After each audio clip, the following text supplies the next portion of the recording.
வணக்கம்.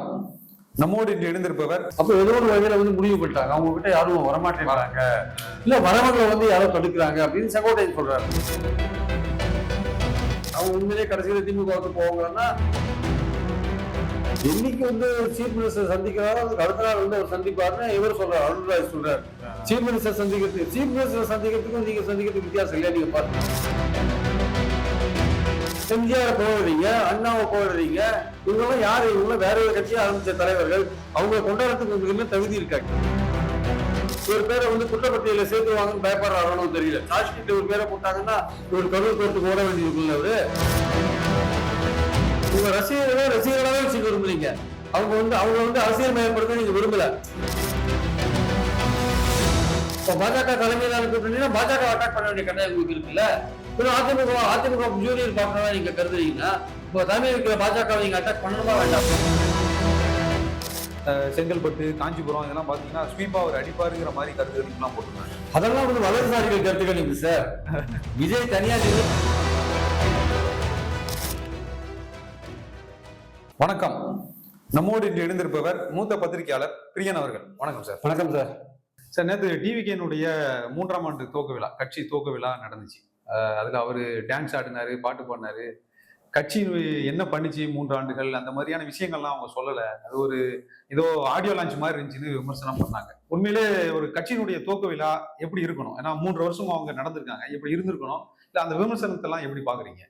இல்ல, அதாவது இண்டோர் ஆடிட்டோரியத்தில் அவங்க ஆஃபீஸ்குள்ளேயே நடத்தியிருக்காங்க. கொஞ்சம் ஓரளவுக்கு ஒரு கலகலப்பா சில கலை நிகழ்ச்சிகள் மாதிரி விஷயங்கள்லாம் வச்சுட்டு இந்த நாட்டுப்புற கலைஞர்கள்லாம் கூப்பிட்டுருக்காங்க. அப்புறம் கொஞ்சம் இந்த மாதிரியான பட்டிமன்ற பேச்சாளர்கள்லாம் கூப்பிட்டு பேசியிருக்காங்க. சார், அது ஒரு இயல்பாக ஒரு ஜாலியாக நடத்திருக்காங்கன்றதை பார்க்கலாம். நீங்க சொன்ன ஒரு பாயிண்ட் முக்கியம். 3 வருஷமா அந்த ஸ்டாக் டேக்கிங்னு வாட் ஹஸ் ஹேப்பன்ட், என்ன நடந்தது கட்சியில? அவர் முதல்ல விக்ரவாண்டியில் ஆரம்பிக்கும் போது என்ன பேசினாரு, இன்னைக்கு என்ன நிலைமை? நாங்க ஆட்சியில் அதிகாரத்தில் பங்கு நம்ம கூட சேர்றவங்களுக்கு நம்ம உரிய மரியாதை கொடுப்போம் அதெல்லாம் சொன்னார் அவரு. நம்ம கூட சேருவாங்களெல்லாம் நம்பிக்கையை வெளிப்படுத்தினாரு. இன்னைக்கு 2 வருஷத்துக்கு மேலாய் 3ஆவது வருஷம் துவக்கத்துல எந்த கட்சியும் அவங்க கூட சேரலைன்றதை நம்ம பாக்குறோம். இது எதை வெளிப்படுத்துதுன்ற ஒரு விஷயம் இருக்குல்ல. அப்போ அவங்களுக்குள்ளேயே அவங்க ஒரு யோசிச்சு பார்க்க வேண்டிய அவசியம் இருக்கு. தங்களை தாங்களே கொஞ்சம் தட்டி பார்த்து கொண்டு எந்த இடத்துல நம்ம தவறா போயிருக்கோம். ஏன்னா கடைசி கூட்டத்துல என்ன சொல்றாங்க, நட்பு சக்தி இல்லாட்டி கூட பரவாயில்ல, தனியாகவே போட்டி போடுவோம்னு இதுக்கு முந்தின மீட்டிங்ல சொன்னாங்க. அப்போ ஏதோ ஒரு வகையில முடிவு பண்ணிட்டாங்க, அவங்க கிட்ட யாரும் வரமாட்டேங்கிறாங்க, இல்ல வரவங்களை யாரோ தடுக்கிறாங்க அப்படின்னு செங்கோட்டையன் சொல்றாரு. ஏடிஎம்கே முதல்ல முதல்ல பாஜக கூட்டணிக்கு முன்னாடி ஏடிஎம்கே வந்தது. அமித்ஷா பார்த்தாரு, ஏடிஎம்கே எழுதுன்னு போயிட்டாரு. தினகரன் போனாரு, அமித்ஷா பார்த்தாரு, தினகரன் எழுதுன்னு போயிட்டாரு. இதெல்லாம் செங்கோட்டையன் ஓப்பனா சொல்றாரு. எங்ககிட்ட யார் பேசினாலும் டெல்லி அவங்களை பார்த்து இழுத்துன்னு போயிடுதுன்னு சொல்றாரு அவர். ஆக்சுவலா அப்போ டெல்லி இழுத்துன்னு போறது ஒரு பக்கம் இருக்க, இவங்க மேல முழு நம்பிக்கை இருந்தா அவங்க டெல்லிக்கு அமித்ஷா மேலத்துக்கு போக வேண்டிய அவசியம் இல்லையா? அவங்களுக்கு ஏதோ ஒரு பயம் இருக்குன்றது வேற விஷயம். பட் ஆனால் இவங்க கூட வேற ஏதாவது கட்சிகள் வரலாம். இப்ப காங்கிரஸ் இவங்களை காமிச்சு பேர வலிமை ஏத்துறாங்க, அவங்க உண்மையிலேயே கடைசியில திமுகவுக்கு போவாங்கன்னா அதுக்கான வாய்ப்புகள் ரொம்ப ரொம்ப குறைவா இருக்குன்னு நான் பாக்குறேன். அதே மாதிரி பாத்தீங்கன்னா தேமுதிக தாவேக்காவை நோக்கி வராங்கன்னா நான் வளர்த்த பையன் அவரு அப்படின்னு சொல்லிட்டு அவங்க ஒரு ஈகோ இதுல இருக்காங்க. அதனால அங்க போவாங்க இல்லைன்றது யோசனையா இருக்கு. திமுக மாறி மாறி பேசிட்டு இருக்காங்க. இல்ல, இவங்க டிவிக்கேவுமே விஜய் அவர்கள் இடையில என்டிடிவிக்கான அந்த இன்டர்வியூமே பெரிய விமர்சனமா அது பார்க்கப்பட்டுச்சு. ஏன் ஆஃப்லைன்ல பண்றாரு? ஏன் ஒரு தலைமைக்கான சரியான நடவடிக்கைகளை பெரிய அளவுல இல்லையோ அவர்கிட்ட? இல்ல, அதாவது அவர் பிரஸ சந்திக்கிறதுக்கே பயப்படுறாரு. அதுக்கு என்ன சொல்றாரு, என்னைக்கு சீஃப் மினிஸ்டர் சந்திக்கிறாரோ அதுக்கு அடுத்த நாள் அவர் சந்திப்பாருன்னு இவர் சொல்றாரு, அருண்ராஜ் சொல்றாரு. சீஃப் மினிஸ்டர் சந்திக்கிறதுக்கும் நீங்க சந்திக்கிறதுக்கு வித்தியாசம் இல்லையா? நீங்க கட்சியை ஆரம்பிச்சு 2 வருஷம் அது ஒரு நாள் கூட சந்திக்கல. சீஃப் மினிஸ்டர் சமீபத்தில் சந்திக்காம இருக்கலாம். பட் அவருடைய அரசியல் வாழ்க்கையில பலவிதமா பிரஸ் மீட் பண்ணிட்டு தான் வந்திருக்காரு. நீங்க கட்சி ஆரம்பிச்சு 2 வருஷம் சும்மா இருக்கீங்க, எதுக்கு பயப்படுறீங்க? பிரஸ்ஸை பார்த்து என்டிடிவி இன்டர்வியூல கூட நீங்க உங்க அந்த கான்க்ளேவ்க்கு கூப்பிட்டாங்க, நீங்க போல. அப்படின்னா அந்த குரூப் எடிட்டோரியல் குரூப் அங்க போய் அவரை சந்திச்சிருக்கு. உங்களை சந்திச்சவங்க வெளியில அவங்க ஒரு பேட்டி கொடுக்குறாங்க, நீங்க இதெல்லாம் சொன்னீங்க, நான் கிங்கா இருக்க நீங்க சொன்னீங்க, நான் ரொம்ப சீரியஸான கட்சி ஆரம்பிச்சிருக்கேன் அப்படின்லாம் சொல்றீங்க. அவங்க சொல்றாங்க, நீங்க ஒன்றும் சொல்லல. அது விஷுவலான அதோட விஷுவல் இது கூட அங்க இல்ல, இன்டர்வியூ கூட வரல. ஸோ விஷுவலா எடுத்தாலும் தெரியாது. அப்போ உங்களை பேட்டி தருவவங்க வெளியில வந்து பேட்டி கொடுக்க வேண்டியதா இருக்கு. ஏதோ நீங்க பேட்டி கொடுத்ததா அவங்க சொல்லல ஆக்சுவலா. அப்போ இதுல இருந்து நீங்க ஏன் பயப்படுறீங்க அப்படின்ற ஒரு எண்ணம் வருது. பயப்படுறீங்க அப்படின்னா ஏன் தயங்குறீங்க அப்படின்ற ஒரு எண்ணம் வருது. அப்போ உங்ககிட்ட கேள்வி கேட்டா உங்களுக்கு சொல்றதுக்கு பதில் இல்லையா? நீங்க யாரும் தனிப்பட்ட முறையில மோடி மன் கி பாத் பேசுற மாதிரி நீங்க பேசிட்டு போனீங்கன்னா என்ன அர்த்தம்? விஜய் மன் கி பாத் வந்து ஏற்றுக்க கொள்ள முடியாது ஆக்சுவலா. ஏன்னா அவர் வந்து கட்சி ஆரம்பிச்சிருக்காரு. தமிழ்நாட்டு மக்கள்கிட்ட வந்து பல விஷயங்கள் பேச வேண்டிய நிலையில இருக்காரு. சமீப காலங்களில் நீங்க கொள்கை எதிரி பாஜகன்றீங்க. பாஜக நீங்க என்ன களமாடி இருக்கீங்க சொல்லுங்க. டெல்லியில சிபிஐ விசாரணைக்கு அப்புறம் உங்க போக்கே மாறி இருக்கு. திடீர்னு அங்க வந்து வந்தோடனே ஏடிஎம்கே அட்டாக் பண்ண ஆரம்பிச்சிருக்கீங்க. அதுவும் ஏடிஎம்கே வந்து சொன்னீங்க களத்திலே இல்ல. நீங்க செமிஃபைனல்ஸ்ல ஏடிஎம்கே பீட் பண்ணிட்டு நாங்க திமுக நோக்கி போயிட்டு இருக்கோம், எங்களுக்கு அவங்களுக்கு தான் போட்டி. நீங்க இன்னைக்கு ஏடிஎம்கே அறிவியல் சக்தி ஏடிஎம்கே பேசிட்டு இருக்கீங்க. எம்ஜிஆர் போடுறீங்க, அண்ணாவை போடுறீங்க. இவங்கெல்லாம் யாரு? இவங்க வேற ஒரு கட்சியை ஆரம்பிச்ச தலைவர்கள். அவங்க கொண்டாடுறதுக்கு உங்களுக்கு என்ன தகுதி இருக்கு ஆக்சுவலா? இல்ல இவங்க ஒருவேளை அங்க டெல்லி போயிட்டு வந்ததுக்கு அப்புறம் எதுக்கு போயிட்டு வந்ததுக்கு அப்புறம் ஏதோ ஒரு மாறுதல் இருக்கு. ஏன்னா வந்து ஏதோ சேஞ்ச் இருக்கு. பாஜக அட்டாக்கும் கம்மியா இருக்கு. பாஜக அட்டாக்கே இல்ல. ஒருவேளை சிபிஐல வந்து இவர் பேரை வந்து குற்றப்பட்டியல சேர்த்துவாங்கன்னு பயப்படுறாரோ தெரியல. சார்ஜ் ஷீட்ல ஒரு பேரை போட்டாங்கன்னா இவர் கரூர் கோர்ட்டுக்கு ஓட வேண்டியிருக்குல்ல அவரு. அதனால பயப்படுறாரோ தவிர இது திருப்பரங்குன்றம் மத விஷயத்துல ஒண்ணுமே, இந்த தீப விஷயத்துல ஒண்ணுமே பேசவே இல்லை. கிறிஸ்தவர்கள் ஆண்டு முழுக்க தாக்கப்பட்டாங்க, அந்த விஷயத்துல எதுவும் பேசவே இல்லை. மகாத்மா காந்தி ஊரக வேலைவாய்ப்பு திட்டத்துல பேசவே இல்லை. பட்ஜெட்டை பத்தி பேசவே இல்லை. ஒரு கட்சி தலைவர் பட்ஜெட்டை பத்தி பேசாத இருக்குது தமிழ்நாட்டில் இதாங்க முதல் தடவை. வரலாறு படிச்சிருக்காரு விஜய். இதுவரை இன்னி வரையும் பேசல. இந்த நிமிஷம் நம்ம பேசிட்டு வரையும் பேசல. உங்களுக்கு இப்பதான் அறிக்கை விட்டுருக்காரா தெரியாது. இதுவரையும் பேசல. அப்போ ஒரு கட்சி ஆரம்பிச்சுட்டு அந்த பட்ஜெட்ல தமிழ்நாட்டுக்கு ஒண்ணுமே இல்லைன்ற ஒரு விஷயம் எல்லாரும் பேசிட்டு இருக்கும்போது இல்ல ஏதோ இருக்குது. நீங்க எதவே பேசுங்க, பட்ஜெட்டை பத்தி ஆதரிச்சும் பேசுங்க, எழுத்தும் பேசுங்க. பட்ஜெட்ல உங்க கருத்து என்ன? அப்ப பல விஷயங்கள் நீங்க கருத்து சொல்லாத இருந்தீங்கன்னா அப்ப உங்களை பத்தின மக்கள் மதிப்பீடு எப்படி இருக்கும்? உங்க இளைஞர்களுக்கு நீங்க அரசியல் மயப்படுத்தவே விரும்பலையா? இந்த விஷயங்கள் நீங்க பேசாத இருக்கிறது மூலமா என்ன சொல்ல வரீங்கன்னா உங்க ரசிகர்களாவே வச்சுக்க விரும்புறீங்க. அவங்க வந்து அரசியல் மயப்படுத்த நீங்க விரும்பல. அவங்களுக்கு இந்த மாதிரி விஷயங்கள் நீங்க சொன்னீங்கன்னா அவங்க படிப்பாங்க, தெரிஞ்சுப்பாங்க. அப்ப நீங்க எதுவுமே சொல்லலைன்னா அவங்க சினிமா ரசிகர்களாவே இருந்துட்டு போட்டோம், எனக்கு ஓட்டு போடுறவங்களாவே இருந்துட்டு போட்டோம், தற்கொலைகளாவே இருந்துட்டு போட்டோம்னு நினைக்கிறீங்களா? அதான் அவங்க அர்த்தம். ஒரு எப்படி நீங்க எஜுகேட் பண்ணுவீங்க? இப்போ திமுக இயக்கங்கள்லாம் ஆரம்பிச்ச போது அவங்க எப்படி எஜுகேட் பண்றாங்க?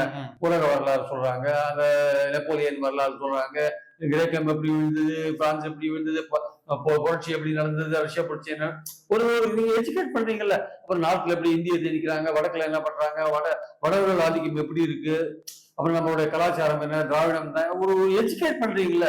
அந்த உரையாடல் இருக்குல்ல, அந்த உரையாடலே நீங்க நடத்த மாட்டேங்கிறீங்களா? ஏன் நான் கேட்கிறேன். அப்ப நீங்க ஒரு அரசியல் கட்சி தலைவர் தானா, இல்ல இன்னும் ரசிகர்கள் கொண்டாடக்கூடிய ஒரு நடிகராக தான் இருக்கீங்களா? சோ நீங்க பதில் சொல்லணும். அதாவது நீங்க சொல்லும்போது சொன்னீங்க இருமொழி கொள்கை, அப்புறம் வந்து நீட்டை ஏற்றுக்க மாட்டோம், கொஞ்சம் திராவிட கட்சிகள் சாயல்ல பல விஷயங்கள்லாம் சொன்னீங்க. ஆனா இப்ப பாத்தீங்கன்னா கிட்டத்தட்ட பாஜக கொள்கை எதிரின்னு சொல்லிட்டு பாஜக நீங்க அட்டாக் பண்ணாவே இருக்கீங்க. அதிமுக வந்து அட்டாக் பண்றீங்க. அது கூட அந்த அருள்ராஜன் ஒருத்தர் என்ன சொல்றாரு, அவருடைய ஆலோசகர், அதிமுக ஊழலை பத்தி கேள்வி கேட்டா, அதுக்கப்புறம் விஜய் பேசுறதுக்கு அப்புறம் கேள்வி கேட்டா, தனியா கேள்வி கேட்டா அதை கடந்து இறந்து போறாரு. அந்த விஷயத்துக்கு மேலே சொல்ல மாட்டாரு. எங்களுக்கு முதல் விதி திமுக, தீய சக்தி திமுக ஒழிக்கணும் சார். செங்கோட்டையன் ஊழல் அப்படின்ற குற்றச்சாட்டு சொல்றாங்களே, அதை பத்தி அப்படியே கண்டிட்டு எங்களோட நோக்கம் திமுக தான் சார். அதிமுக அவர் பேச மாட்டேங்கிறாரு. அவரும் வழுகி போறாரு. விஜய் பேசுறாரு. விஜய் வந்து டீடைல் அதிமுக பேரை உச்சரிக்க மாட்டேங்கிறாரு. ஊழல் சக்தின்னு சொல்றாரு, தீய சக்தி இருந்தாரு. திமுக மட்டும் பேரை சொல்லி பேசுறாரு தவிர அதிமுக அந்த பேரை சொல்ல மாட்டேங்கிறாரு. பல பாப்பான்னு திமுக கிண்டல் பண்றாரு, இதெல்லாம் பண்றாரு. பட் அவருடைய பாயிண்ட் என்னன்னா, நீங்க என்ன வேணா பேசுங்க, எது வேணா பண்ணுங்க. நீங்க திமுக இருக்கிறதுல உங்க நோக்கம் புரியுது நமக்கு. திமுக பிடிக்காதவங்க ஓட்ட நீங்க வாங்கணும்னு பாக்குறீங்க, அதை எழுங்க. ஆனா பாயிண்ட் என்னன்னா வந்து நீங்க பாஜகவை ஏன் எதிர்க்க மாட்டேங்க? பாஜகவை ஏன் எதிர்க்கணும் நம்ம எதிர்பார்க்கணும்னா, பாஜகவுடைய மத்திய அரசு அங்கத்தில் இருக்கிற பாஜகவுடைய அரசியல் தமிழ்நாட்டு நலன்களை பாதிக்குது. அதனால நீங்க அதை எதிர்க்க வேண்டிய கட்டாயத்துக்கு இருக்கீங்க. பட்ஜெட்ல தமிழ்நாடு ஒன்றும் கிடையாது, நிதி கொடுக்காத இருக்கீங்க, மொழியை திணிக்கிறீங்க, பழமையை வந்து கேள்வி கேட்கறீங்க, பல விஷயங்கள் இங்க இருக்கு இல்லையா? அப்ப அதெல்லாம் நீங்க கண்டுக்காக போகும்போது பாஜகவை எதிர்ப்பதன் மூலமாக அதிமுகவையும் சேர்த்து எதிர்க்கிறது திமுக.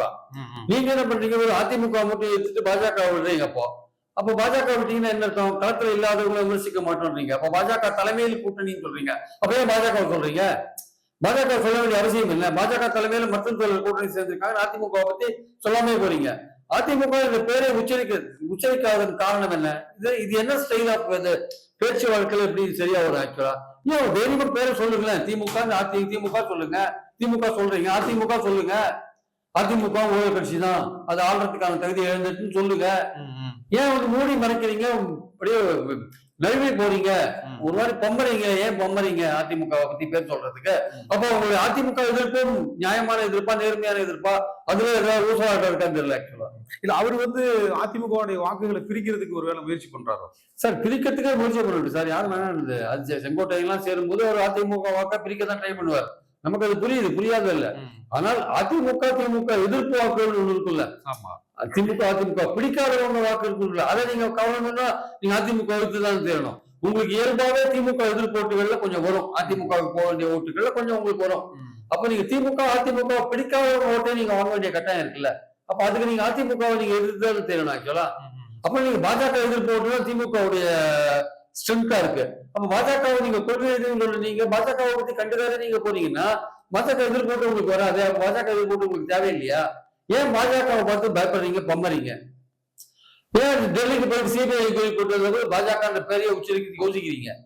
பாஜக தலைமையிலான கூட்டணி அதான் ஏன் சொல்றீங்க?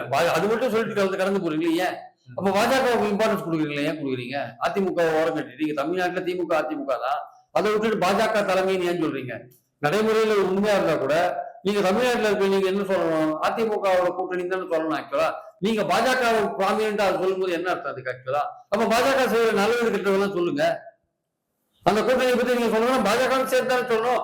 அதிமுக பத்தி சொல்லிட்டு போனா என்ன அர்த்தம்? இப்ப பாஜக தலைமையிலான கூட்டணினா பாஜக அட்டாக் பண்ண வேண்டிய கட்டாயம் உங்களுக்கு இருக்குல்ல. அதிமுக ஜூனியர் பார்ட்னரா நீங்க கருதுறீங்கன்னா இப்ப தலைமையில் இருக்கிற பாஜக நீங்க அட்டாக் பண்ணணுமா வேண்டாமா? அப்ப பாஜக தமிழ்நாட்டுக்கு என்ன நல்லதை பிடிச்சு கெட்டதை பிடிச்சு சொல்லுங்க. ஏன்னா தமிழ்நாட்டு மக்கள்கிட்ட பாஜக எதிர்ப்பு மனநிலை கண்டிப்பா இருக்கு. ஓட்டர் கருத்து கணிப்புல என்ன கேள்வி கேட்கறாங்க? இன்னைக்கு தேதியில பாராளுமன்ற தேர்தல் நடந்தா அவங்க ஓட்டு யாருக்குன்னு கேட்கறாங்க. 45% யாருக்கு ஓட்டு போடுறாங்க? இந்தியா கூட்டணிக்கு ஓட்டு போடுறாங்க. மோடி எதிர்த்து ஓட்டு போடுறாங்க. அவருக்கு என்ன அர்த்தம் அதுக்கு? தமிழ்நாட்டுல மோடி எதிர்ப்பு இருக்கா இல்லையா? அதிமுகவுக்கு 33% தான் ஓட்டு போடுறாங்க. மோடி பிரதமர் ஆதரவு தெரிவிக்கிறவங்க எத்தனை பேரு? 33%. வேற இந்தியா கூட்டணிக்கு எவ்வளவு ஓட்டு? 45%. அப்ப மோடி எதிர்ப்பு இங்க இருக்கா இல்லையா? உங்களுக்கு அவங்களுக்கு கிட்ட பாத்தீங்கன்னா வந்து 13% ஓட்டு டிஃபரன்ஸ் இருக்கு. 12 ஓட்டு டிஃபரன்ஸ், 12% ஓட்டு டிஃபரன்ஸ் இருக்கா இல்லையா? அப்ப என்ன அர்த்தம் அதுக்கு? மோடி எதிர்ப்பு தமிழ்நாட்டுல இருக்கு. அப்ப மோடி எதிர்ப்பு தமிழ்நாட்டுல இருக்கின்ற போது மோடியை கொள்கை எதிரியா சொல்ற நீங்க, கூட்டணிக்கு பாஜக தலைமை வைக்கிறதா சொல்ற நீங்க, பாஜகவை எதிர்க்காத நழுவி போறதுக்கான காரணம் என்ன? இதுக்கு பதில் சொல்ற கட்டாயம் விஜய்க்கு இருக்கு. விஜய் சும்மா ஏதோ ரசிகர்களை வந்து மேம்போக்கா பேசிட்டு இந்த ஜென்சி இளைஞர்களுக்கு பேசுற மாதிரி பேசிட்டு நழுவி போக முடியாது. டான்ஸ் ஆடிட்டு எல்லாம் போக முடியாது. டான்ஸ் ஆடுறதுக்கு பதில் நியாயமான கேள்விகளுக்கு பதில் சொல்லுங்க. இல்ல அவர் வந்து இப்போ நீங்க கருத்து கணிப்பு எல்லாம் சொல்லும் போதுதான் இன்னொரு சேட்டலைட் சேனலும் கருத்து கணிப்பு எல்லாம் பாத்தீங்கன்னா சென்னை மாவட்டங்கள், செங்கல்பட்டு, காஞ்சிபுரம் இதெல்லாம் பாத்தீங்கன்னா ஸ்வீப்பா அவர் அடிப்பாருங்கிற மாதிரி கருத்து கணிப்பு எல்லாம் போட்டிருந்தாங்க. அதெல்லாம் வந்து வலதுசாரிகள் கருத்து கணிப்பு சார். விஜய் தனியா நின்று திமுக வாக்க பிரிக்கணும்னு நினைக்கிறவங்களோட கருத்து கணிப்பு அதெல்லாம் ஓட்டுற கருத்து கணிப்பு ஓரளவுக்கு நியாயமா இருக்கும்னு நான் நம்புறேன். ஏன் நம்புறேன்னா அதுக்கு ஒரு காரணம் இருக்கு. கடந்த பார்லிமெண்ட் தேர்தலில் ஓட்டரோட கருத்து கணிப்பு தப்பா போயிடுது ஆக்சுவலா. அப்போ அதோட அந்த கருத்து கணிப்பு எடுத்தவர் இருக்காங்க, தலைமை நிர்வாகி இருக்காங்க, அவர் வந்து இந்தியா டுடேல ஓப்பன் இதுல அழுதார், கண்ணீர் விட்டார். நான் எடுத்து தப்பா போச்சு, அவர் கண்ணீர் விட்டார். அப்போ அவர் செய்யற பணியில ஏதோ கொஞ்சம் நேர்மையா இருக்க விரும்புறாருன்னு நம்ம நினைக்கிறோம். அதனால அந்த கருத்து கணிப்புல ஓரளவுக்கு உண்மை இருக்குன்னு நினைக்கிறோம். அப்போ அந்த கருத்து கணிப்பு சொல்ற விஷயம் என்னன்னா மோடிக்கு எதிர்ப்பு தமிழ்நாட்டில் அதிகமா இருக்கின்றதுதான். சோ அதனாலதான் அந்த கேள்வியை கேட்கிறோம். நீங்க இருக்க வலதுசாரி சார்ந்த பேப்பர், தினசரி பேப்பர்கள், இல்ல வலதுசாரி பத்திரிகையாளர்கள் எடுக்கிறதெல்லாம் விட்டுருங்க, இல்ல அதிமுகவுக்கு வேண்டியவர்கள் எடுக்கிறதெல்லாம் விட்டுருங்க. இந்த ஓட்டர் தமிழ்நாட்டுக்கே சம்மந்தப்படாதவங்க, அவங்களுக்கு இங்க எதுவும் இன்ட்ரெஸ்ட் இருக்கிறதுக்கான சான்ஸ் இல்லை. அப்ப அவங்க எடுக்கிற ஓட்டை நீங்க அதை அடிப்படையா வச்சு பேசக்கூடிய வாய்ப்பு இருக்காது. நடக்குமா நடக்காத எனக்கு தெரியாது. அது எடுத்திருக்காங்க, அதை அடிப்படையா வச்சுக்கலாம், ஒரு விவாதத்துக்கான ஒரு பொருளா அதை வச்சுக்கிறதுக்கான வாய்ப்பு இருக்கு. அப்ப மோடிக்கு எதிரான ஓட்டு ஆல்ரெடி பார்த்தா 45% இங்க இருக்குன்ற போது மோடிய கொள்கை எதிரின்னு சொல்ற நீங்க எந்த விதமான விமர்சனத்தையும் மோடி மேல வைக்க மாட்டேன்றீங்களே, ஏன்? அப்போ சிபிஐ குற்றச்சாட்டு இதுல உங்க பேரை சேர்த்துறோம் பயமா, இல்ல இன்கம் டாக்ஸ் ஏதாவது உங்களை இன்னும் இன்கம் டாக்ஸ் அரெஸ்ட் பண்ணணும் பயமா, இல்ல ஜனநாயகம் ரிலீஸ் தள்ளி போகணும் பயமா, எதனால வாய் திறக்க மாட்டேறீங்க? இந்த கேள்வியை கேட்டா அவங்களுக்கு ஒண்ணு இது வேற மாதிரி கேட்கறாங்க. அதாவது நியாயமான கேள்வி கேட்குவாங்க. இல்ல விஜயால பெரிய பாதிப்பு இருக்காதுன்றீங்க எலெக்ஷன்ல. விஜய் ஸ்பாயில் பண்ணுவாருங்க. விஜய் ஏடிஎம்கே ஸ்பாயில் பண்ணுவாரு, டிஎம்கே ஸ்பாயில் பண்ணுவாரு, அதெல்லாம் எனக்கு சந்தேகம் கிடையாது. அவர் ஸ்பாயிலரா இருப்பாரு, அவருக்கு விரும்புறதா தெரியாது. அவருக்கு 15% ஓட்டுன்னு சொல்றாங்க ஓட்டர்ல. அவர் 15% ஓட்டுல எத்தனை இடங்கள் வாங்குவார் சொல்ல முடியாது. பட் நிறைய பேரை ஸ்பாயில் பண்ணுவார். சவுத்துலயும் பொங்குலயும் ஏடிஎம்கே ஸ்பாயில் பண்ணுவார், வட மத்திய மாவட்டங்களில் திமுகவை ஸ்பாயில் பண்ணுவார். அவர் எவ்வளவு தூரம் ஸ்பாயில் பண்றாரோ நமக்கு இப்ப கணிக்கவே முடியாது. தேர்தல் நெருக்கத்துல இவர் எப்படி பிரச்சாரத்துக்கு போறாரு, இவர் கூட்டம் எப்படி இவருக்கு வருது, மக்கள் மனநிலை எப்படி மாறி இருக்கு, அதை பொறுத்து தான் நம்ம சொல்ல முடியும். இப்ப இருக்கிற இன்னைக்கு இருக்கிற லெவல்ல அவர் ஆட்சியை பிடிக்கிறதுக்கான வாய்ப்பு கொஞ்சம் கூட கிடையாது. ஒரு ஸ்பாயிலரா இருக்கிறதுக்கான வாய்ப்பு தான் இருக்கு. அது எவ்வளவு தூரம் ஸ்பாயில் பண்ணுவாரு, அதையும் தாண்டி அவர் சொல்ற மாதிரி நான் கிங் மேக்கர் கிடையாது, கிங் இல்ல, அந்த கிங்காரத்துக்கான வாய்ப்பு அவர் பெற்று விட்டாரா இருக்கின்றது தேர்தல் நெருக்கத்துல தான் சொல்ல முடியும். இல்ல விஜய ஒருவேளை விஜயனுடைய வாக்குகளை சரி கவர்றதுக்கு தேமுதிக தேவைப்படுமா திமுகவுக்கு? தேமுதிக திமுக விரும்புறது உண்மை. அவரோட வாக்குகளை அதாவது தேமுதிக பொறுத்த மட்டும் அவங்க ஒரு எந்த விதமான ஜாதி மதத்தையும் சாராம இருக்காங்கல்ல, அதனால அவங்களுக்கு நெகட்டிவ் ஓட்டு கிடையாது. இருக்கிற 2000 ஓட்டோ 1000 ஓட்டோ ஜாதி மதம் கடந்த ஒரு ஓட்டு அவங்களுக்கு இருக்கு. சோ அந்த ஓட்டை பெறணும்னா கிட்டத்தட்ட திமுகவும் ஒரு மதச்சார்பற்ற அணின்னு தான் வச்சிருக்காங்க அவங்க. அதனால தேமுதிக இயல்பாக அந்த கூட்டணியில ஒரு அங்கமா இருக்கிறதுக்கான வாய்ப்புகள் இருக்கு. அவங்க 2011 கடைசியா அதிமுகவோட இருந்தாங்க. ஜெயலலிதா அந்த கட்சியை உடைச்சாங்க. அதுக்கப்புறம் 2014 மக்கள் நல கூட்டணினாங்க. 2014 பார்லிமெண்ட்ல பாஜகவோட சேர்ந்தாங்க. 2019 பாஜகவோட சேர்ந்தாங்க. 21 அமமுகவோட சேர்ந்தாங்க. 24 அதிமுகவோட சேர்ந்தாங்க.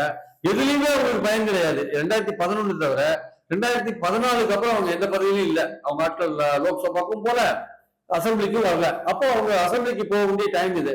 அப்ப எது பெட்டரா இருக்கும்னு பாத்தீங்கன்னா திமுக அணி ஓரளவுக்கு பெட்டரா இருக்கும். அதுல என்ன கிடைக்குன்னா அவங்க கட்சியில் இருக்க மாவட்ட செயலாளர் பெரும்பாலும் திமுக அணிக்கு தான் போக சொல்றாங்க. அந்த ஓட்டு பெட்டியில ஏதோ எழுதி போட்டாங்க, இதெல்லாம் எழுதி போட்டதுல திமுக அணிக்கு போகும். அது அவங்களுக்கு அதிர்ச்சி. அவங்களுக்கு என்னன்னா அதிமுக பாஜக அணியில போனா அவங்க எதிர்பார்க்கிற செலவு, தேர்தல் செலவுக்கான பணம் எல்லாம் கிடைக்கும் அவங்க நினைக்கிறாங்க. அவங்களுக்கு என்ன அதிமுக பிரச்சனைன்னா டபுள் டிஜிட் இடம் கேட்கறாங்க. 10 இடங்களோ 12 இடங்களோ கேட்கறாங்க. ஒரு ராஜ்யசபா கேட்கறாங்க.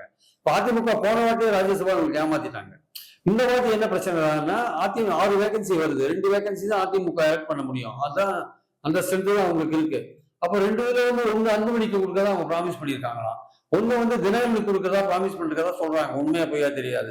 இன்னொன்னு ராஜன் கேட்டு இருக்காரு. அப்போ இருக்கிற 2 வேகன்சியை 3 தோழமை கட்சிகள் கேட்டா, அதுக்கு தேமுதிக அங்க போய் கேட்டா 4 தோழமை கட்சிகளுக்கு கொடுக்க முடியுமா அவங்களால? இருக்கிறது 2 வேகன்சி. அதிமுக ஒண்ணு கொடுக்கணும்ல, ஒண்ணுதான் தோழமை கட்சி கொடுக்க முடியும். அப்போ எடப்பாடி யாரை ஏமாத்த போறாரு? அன்புமணி ஏமாத்த போறாரா? போன வாட்டி ஏமாத்தின தேமுதிக மறுபடியும் ஏமாத்த போறாரா?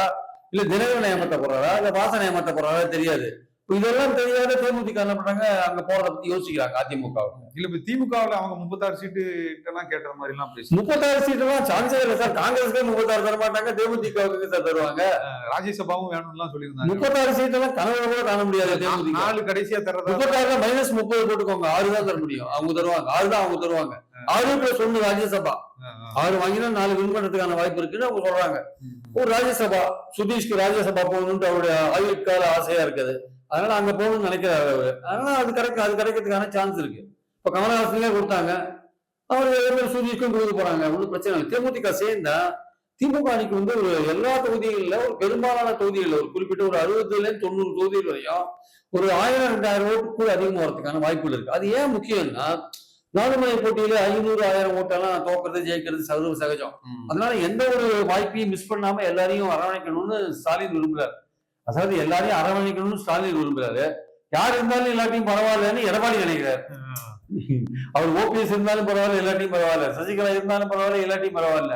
தினகரன் இருந்தாலும் பரவாயில்ல, எல்லாத்தையும் பரவாயில்லன்னு நினைச்சாரு. ஆனா பாஜக அப்படி நினைக்கல. தினகரனை பிடிச்சி கூட்டி உள்ள வச்சுட்டாங்க.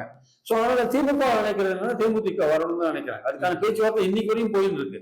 ஆனா ஒரு டபுள் டிஜிட்ல கேட்கறாங்க. திமுகவுடைய பிரச்சனை என்னன்னா, உங்களுக்கு நாங்க டபுள் டிஜிட்ல கொடுத்தோம்னா ஏற்கனவே இருக்கிற சிபிஐ, சிபிஎம், விடுதலை சிறுத்தைகள், மதிமுக எல்லாத்துக்கும் நாங்க 6ல இருந்து டபுள் டிஜிட் மாத்தணும். எங்க கூட பயணம் பண்ணிட்டு இருக்காங்க 6-7 வருஷமா. அவங்கள நாங்க டக்குன்னு மாத்தினா அப்புறம் நாங்க போட்டி போடுற தொகுதி எண்ணிக்கை குறையும்.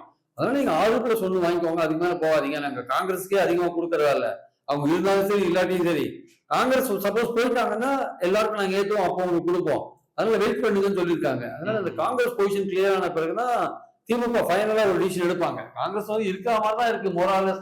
அது போன மாதிரி இல்லை. அவங்க நோக்கம் என்னன்னா திமுக அதிக சீட் வாங்குறது. ஆட்சியில் அதிகாரத்தில் பங்கு கூட விட்டுருவாங்க, ஒண்ணு கண்டுக்க மாட்டாங்க. சீட் அதிகமா வேணும். லாஸ்ட் எலெக்ஷன்ஸே 41 கொடுத்தீங்க நீங்க, இந்த வாட்டி 25 குறைச்சிட்டீங்க. போன வாட்டி அது குறைஞ்சபட்சம் இந்த வாட்டி 40 மாத்துங்கன்றாங்க. அது திமுக எந்த இடத்துலயும் ஒத்துக்க மாட்டாங்க. 40 சான்ஸே கிடையாது. அவங்க பேச்சுவார்த்தை முடிஞ்சாலும் பரவாயில்லன்னு நினைக்கிறாங்க. நீங்க போய் தாவேக்காலே சேர்ந்துக்கோங்க. அங்க தாவேக்கா பாஜக எதிர்ப்புல எவ்வளவு சீரியஸா இருக்காங்கன்னு தெரியாது. நீங்க அங்கே போய் சேர்ந்துக்கோங்க. இது பாஜக எதிர்த்து கட்டமைக்கப்பட்ட அணி. இதுல இருந்து போறதுக்கு உங்களுக்கு இஷ்டம் தான் போய்க்கோங்க. நாங்க இந்தியா கூட்டணியில வலுவான பார்ட்னரா இருக்கோம். 29 எங்களுக்கு 22 எம்பிக்கள் இருக்காங்க. எங்களோட தயவு டெல்லியிலையும் உங்களுக்கு தேவைப்படும். நீங்க போனீங்கன்னா நாங்க இந்தியா கூட்டணியில இருந்து நாங்க வெளில வந்துடுவோம். எங்களுக்குள்ள பெரிய பிரச்சனை எல்லாம் கிடையாது. இந்தியா கூட்டணி பலவீனம் ஆயிடும். அதனால நீங்க போறதா போய்க்கோங்க. ரெண்டாவது விஜய் வெற்றி பெறுவா மாட்டாருன்னு தெரியாது. இன்னைக்கு இருக்கிற 18 எம்எல்ஏக்கள் உங்களுக்கு மீண்டும் எலெக்ட் ஆவாங்களான்னு தெரியாது. நாங்க அதிகமா கொடுக்கல, நாங்க 30 கொடுத்தாலும் உங்களுக்கு 25 இடத்துல வெற்றி பெற முடியும். நீங்க இல்ல 20 இடத்துல வெற்றி பெற முடியும். 25 28 30 கூட ஆகலாம். 40 எல்லாம் எதிர்பார்க்காதீங்கன்னு சொல்லிட்டாங்க. ஆட்சியில் பங்கும் கிடையாதுட்டாங்க. சோ இப்ப விஜயை காட்டி மிரட்டுற ஒரு வேலையில இறங்கியிருக்காங்க. இல்ல எப்போதுமே காங்கிரஸுக்குமே 40க்கு மேல சீட்டு கொடுத்தா அந்த கூட்டணி தோக்குறதா சொல்றாங்க. அது உண்மைதான். கொடுக்க மாட்டாங்க சார். இந்த வாட்டி ஸ்டாலின் தான் அதுல ரொம்ப தெளிவா இருக்காரு. ஏன்னா 65 கொடுத்தப்பவே 5 தான் வாங்கினாங்க. அந்த மாதிரிலாம் 41 கொடுத்த போது 7 8 தான் வாங்கினாங்க போட்டு. அதனால 41 கொடுத்த போது 3 தான் வாங்கினா நினைக்கிறேன். அதனால நாங்க கொடுக்கறதா ஐடியாவே இல்லை, கொடுக்கறதுக்கான வாய்ப்பே கிடையாதுன்னு அவங்க சொல்லிட்டாங்க ஆக்சுவலா. அதனால இனிமே திமுக தான் முடிவு பண்ணும். எங்களோட ஸ்ட்ரென்த் தெரியல இருப்பாங்க. காங்கிரஸுக்கு என்ன ஸ்ட்ரென்த் இருக்கீங்க? 5% ஓட்டு அதிகமா இருக்கும். ஆனா காங்கிரஸ் இருந்தா ஒரு மரியாதை இருக்கும் அந்த அணியில. காங்கிரஸ் இருக்கிற இடத்துல ஒரு மரியாதை இருக்கும். சிறுபான்மையோர் நம்பி ஓட்டு போடுவாங்க. அப்படியே காங்கிரஸ் தமாகாட்ட போனா கூடங்க சிறுபான்மையோர் ஒட்டுமொத்தமா தமாகா ஓட்டு போட மாட்டாங்க. காங்கிரஸ் போனாலுமே அதுல ஒரு பிளவு வரும். அது திமுகவுக்கு ஒரு பிரச்சனையா தான் இருக்கும். அதனால தேமுதிக அந்த இடத்துல சேர்ப்பாங்க. சேர்த்து ஓரளவுக்கு பலப்படுத்துறதுக்கான முயற்சிகள் இறங்குவாங்க. உங்களுடைய கருத்துக்களை மிக தெளிவா முன் வச்சதுக்கு ரொம்ப நன்றி சார்.